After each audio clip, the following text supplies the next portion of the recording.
Pilih agama atau sains? Fahrezi Institute. Kata pengantar, sependek pengetahuan saya, Islam adalah satu-satunya agama yang klaimnya sangat radikal. Agama ini menuntut adanya pembuktian ilmiah untuk keyakinan akidahnya.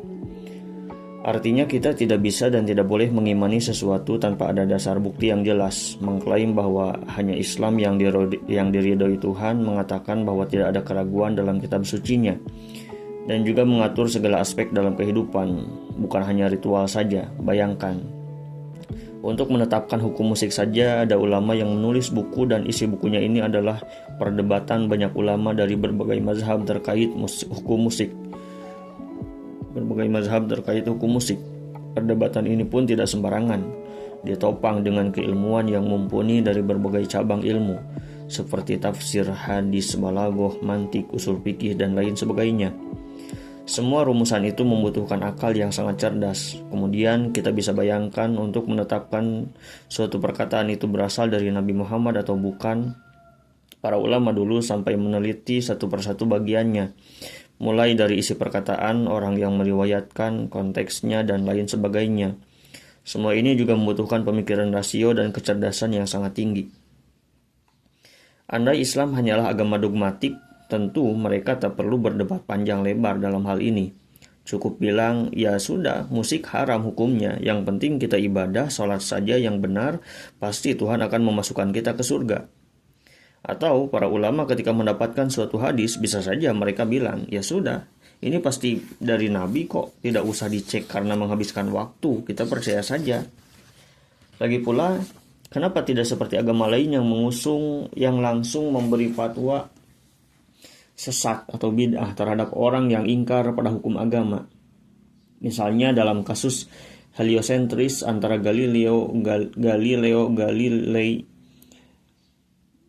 dengan gereja. Namun hal ini tidak dilakukan di Islam. Karena itulah ini merupakan klaim luar biasa yang dimiliki oleh sebuah agama. Akibat semua klaim tersebut, apapun yang terjadi di dunia ini harus bisa dijelaskan oleh agama Islam. Konsekuensinya lagi, ayat-ayat yang sudah berhenti pewahyuannya sejak 1400 tahunan yang lalu harus tetap relevan hingga hari ini, bahkan hingga alam semesta ini punah. Kita pasti paham beberapa agama hanya mengatur ritual penyembahan saja, namun Islam jauh lebih dari itu. Penjelasan ini bukan sedang mengagungkan Islam dan mengecilkan agama lain. Namun, yang sedang dilakukan adalah menjelaskan bukti-bukti yang memang apa adanya. Misalnya, dalam Islam ada sistem ekonomi. Artinya, ketika suatu negara bingung mau menggunakan sistem ekonomi apa untuk kelangsungan hidupnya, mereka bisa menggantikan secara keseluruhan sistem itu dengan ekonomi Islam. Sistem ekonomi ini bisa berhadapan secara head to head dengan sistem ekonomi lain seperti kapitalisme dan sosialisme. Islam juga bisa mengatur kehidupan sosial masyarakat. Coba pikirkan bagaimana mungkin suatu populasi yang sering perang antar suku, sering membunuh bayi perempuannya karena malu, kemudian dalam waktu kurang dari 100 tahun diubah oleh satu orang dan bisa menjadi satu umat yang menaklukkan wilayah lain yang sudah dikuasai selama ratusan hingga ribuan tahun oleh dua kekaisaran besar seperti Romawi dan Persia. Selain dalam aspek kehidupan praktis, Islam juga menunjukkan kehebatannya dalam bidang intelektual dan filsafat. Pada abad pertengahan, banyak buku filsafat Yunani dan Persia yang diterjemahkan ke dalam bahasa Arab. Umat Islam tidak takut melahap semua itu, meskipun akibatnya banyak muncul mazhab teologi yang menyimpang. Tetapi hal ini memancing para ulama lain yang lurus untuk berpikir lebih dalam. Mereka mendetailkan celah-celah yang ada, lalu berargumentasi secara ilmiah dan rasional untuk membantah semua pemikiran aneh tersebut. Bahkan, mazhab resmi negara seperti Mu'tazilah pun akhirnya harus redup dan padam ketika dihadapkan dengan kehebatan argumentasi yang dimiliki oleh para ulama yang lurus ini. Kita memang menyayangkan keributan tersebut terjadi selama bertahun-tahun, sehingga umat Islam menjadi lebih fokus pada perdebatan yang tidak produktif. Namun, hal ini jugalah argumentasi logis itu, karena hal ini jugalah argumentasi logis itu tertuang dalam kitab-kitab para ulama hingga bisa kita baca hari ini. Uniknya, Pemahaman aneh zaman sekarang tidak jauh berbeda dengan pemikiran aneh zaman dulu. Hanya dikemas dalam bentuk yang lebih ilmiah saja. Tapi intinya tidak beda jauh, hanya beda tokoh saja. Karenanya pemahaman aneh ini pun bisa dengan mudahnya kita counter attack menggunakan pisau argumentasi para ulama terdahulu dalam kitab-kitab mereka. Sayangnya masih banyak orang yang berpikiran ketika berargumentasi menggunakan pisau teologi Islam, itu artinya kita sedang menggunakan metode yang sifatnya absolut, hanya berdasarkan keyakinan pada Islam, dan tidak bersifat universal. Padahal, teologi dalam Islam tidak dipandang sebagai keyakinan dogmatis yang harus diyakini tanpa pembuktian sama sekali. Seperti yang sudah disebutkan tadi, akidah Islam mengharuskan pengikutnya untuk melakukan pembuktian yang sifatnya pasti terhadap sesuatu yang akan diyakini. Jadi ketika membahas teologi dan filsafat Islam, sebenarnya kita hanya butuh pemikiran rasional yang sehat. Bahkan filsafat ini bisa digunakan untuk berbantahan dengan pemikiran lain tanpa masalah. Artinya, pemikiran rasional yang sehat ini bersifat universal, bukan hanya dimiliki oleh Islam. Karenanya, Islam bahkan mengadopsi berbagai hukum rasio dari para filsuf Yunani kuno untuk memperkuat landasan pemikirannya. Sebut saja hukum-hukum rasio seperti kausalitas dan hukum non-kontradiksi yang dicetuskan oleh Aristoteles. Namun ini bukan berarti membebek pada mereka dan melahap semua yang datang dari mereka. Buktinya, para ulama Islam juga menentang pemahaman filsuf Yunani yang tidak sejalan dengan mereka. Sebagai contoh, Imam Al-Ghazali yang mengkritik habis Aristoteles terkait pemahamannya bahwa alam semesta ini tidak berkesudahan dan azali. Selain itu, kritik juga muncul dari para saintis muslim seperti Al-Haytham di abad pertengahan terhadap Aristoteles yang lebih mendahulukan cara berpikir deduksi berbasis premis dibandingkan induksi berbasis eksperimen untuk fenomena sains. Sehingga ada beberapa teori Aristoteles yang salah tentang sains. Ini bukti bahwa Islam menerima pemikiran dari manapun selama tidak bertentangan dengan akal dan rasio yang konsisten. Lagi pula, ketika dikatakan bahwa Islam mencomot pemikiran Aristoteles dan tidak mandiri dengan pemikirannya, ini sama dengan kita mengatakan kalau kita hari ini juga tidak mandiri menggunakan hukum gravitasi Newton karena tidak merumuskannya sendiri. Penelitian itu harus progresif. Untuk apa mengulang dari awal penemuan yang sudah dilakukan oleh orang sebelumnya? Bukankah jika teori atau pemikiran tersebut sudah bisa dibuktikan dan hasil pengujiannya bersifat konsisten, kita akan sepakat dengan kebenarannya? Tidak perlu ada tendensi dogma agama untuk menolaknya.